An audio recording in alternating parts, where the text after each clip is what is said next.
Alors je vous ai dit que Tchernobyl avait eu un effet particulièrement bien documenté, qui était celui d'avoir augmenté, et ça par contre c'est tout à fait documenté, les cancers à la thyroïde chez les enfants. Donc ça concerne les gens qui étaient enfants au moment de l'accident de la centrale.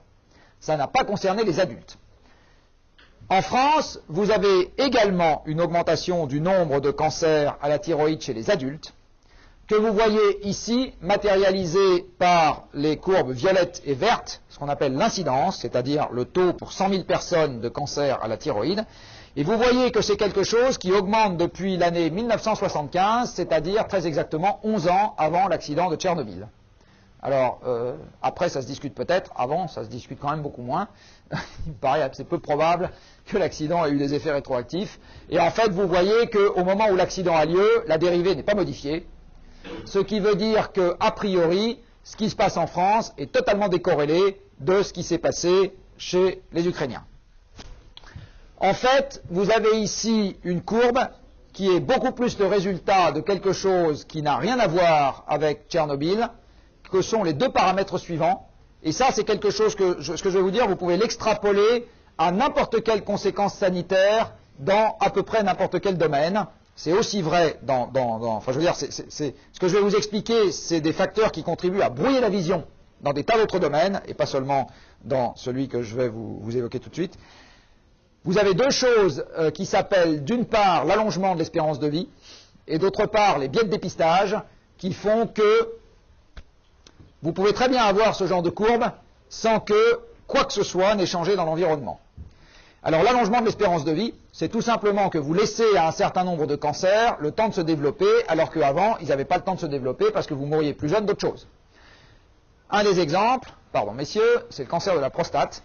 Il se trouve que si vous faites l'autopsie d'une personne qui est morte à 80 ans, écrasée par une voiture, d'hyperthermie, d'un infarctus ou en se noyant, eh bien, vous allez trouver, dans un nombre significatif de cas, j'ai plus le chiffre en tête, mais là, des noyaux cancéreux dans la prostate. Voilà. Sauf que d'habitude, vous n'allez pas chercher, parce que la personne est morte d'autre chose. Mais si vous allez chercher, vous en trouvez dans une fraction, chez un nombre, dans une proportion non nulle, des hommes qui meurent. Ça, c'est ce qu'on appelle la conséquence de l'allongement de l'espérance de vie. Voilà. Donc, vous avez des trucs qui se développent, alors qu'avant, ça ne se développait pas.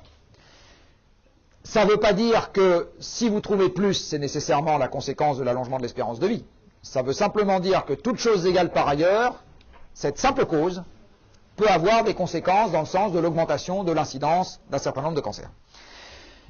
La deuxième cause, c'est la deuxième chose qui peut expliquer ce genre d'évolution, c'est ce qu'on appelle les biais de dépistage, c'est-à-dire que vous avez des moyens de dépistage dont les performances augmentent, donc vous n'avez pas plus de gens malades, simplement vous avez de meilleurs moyens de le savoir. En ce qui concerne les cancers de la thyroïde, il se trouve que les moyens de dépistage permettent de repérer des nodules de plus en plus petits. Donc, un certain nombre d'entre vous chez qui on n'aurait rien trouvé avec les moyens d'avant et qui seraient morts d'autre chose de manière parfaitement naturelle, eh bien, on va en trouver simplement parce que les moyens d'investigation se sont améliorés. Et les deux éléments dont je viens de vous parler compliquent énormément la tâche des médecins dès qu'ils veulent faire une attribution de cause à effet, parce que le monde est multidéterminé, et isoler une seule cause, qui est celle à laquelle on s'intéresse, en particulier en ce qui concerne les effets de la radioactivité, et en particulier en ce qui concerne les effets qui se déclenchent au bout de 20, 30 ou 40 ans, est quelque chose qui est extrêmement difficile. Voilà. Donc ça ferme le chapitre sur les effets sur la santé.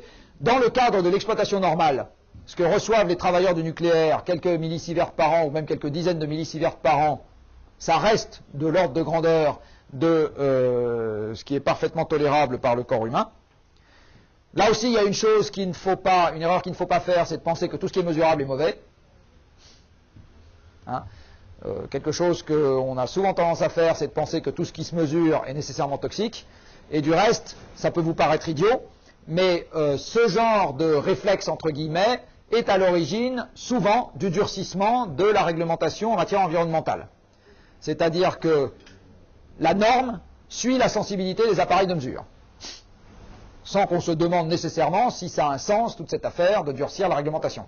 Je fais une petite incidente. En ce qui concerne le plomb dans l'eau de boisson, aux teneurs de plomb que nous avons aujourd'hui dans l'eau de boisson, l'eau est devenue un mode d'ingestion parfaitement secondaire du plomb. C'est en général les aliments qui sont devenus le mode dominant. Donc si on change tous les tuyaux en plomb, ce qui va avoir un coût absolument considérable, ça va mobiliser beaucoup d'argent, eh bien ça ne changera pas de manière significative la quantité de plomb que nous ingérons, et qui est de toute façon significativement inférieure à ce qui déclenche des effets sanitaires très désagréables. Il n'empêche que les normes européennes sur les teneurs maximales admissibles en plomb dans l'eau de boisson ont une certaine tendance à suivre la sensibilité des appareils de mesure. Voilà, donc plus les appareils de mesure deviennent sensibles, et plus on dit qu'il va falloir gagner un facteur 10 sur le truc, alors qu'aujourd'hui, la quasi-totalité des médecins à qui vous posez la question vous disent que ça n'a pas d'incidence sanitaire. Voilà, donc c'est la fin, encore une fois, de la parenthèse sur la santé. Pour les travailleurs réguliers, c'est a priori, il y a très peu d'inconvénients, et il y en a en tout cas considérablement moins qu'avec le charbon et le gaz. Pour les travailleurs en situation normale. Le charbon fait chaque année quelques milliers de morts dans les mines. Je vous laisse imaginer ce que vous liriez dans le journal si le nucléaire civil faisait chaque année quelques milliers de morts là où il est exploité. Je pense que vous en entendriez un peu plus parler. Et quand vous avez une usine de liquéfaction du gaz qui explose en Algérie, vous avez un petit machin comme ça en bas à droite dans le journal, et puis on n'en parle plus. Hein. Ça a beau avoir fait 10, 20, 30 ou 40 morts, voilà, c'est dans la rubrique chien écrasé, et puis derrière c'est terminé. Voilà, donc c'est encore une fois comment dire, les effets documentés et la couverture médiatique de ce genre de sujet ne sont pas toujours en relation. Quand vous avez un accident, il y en a eu un, c'est quelque chose de très emmerdant, très objectivement.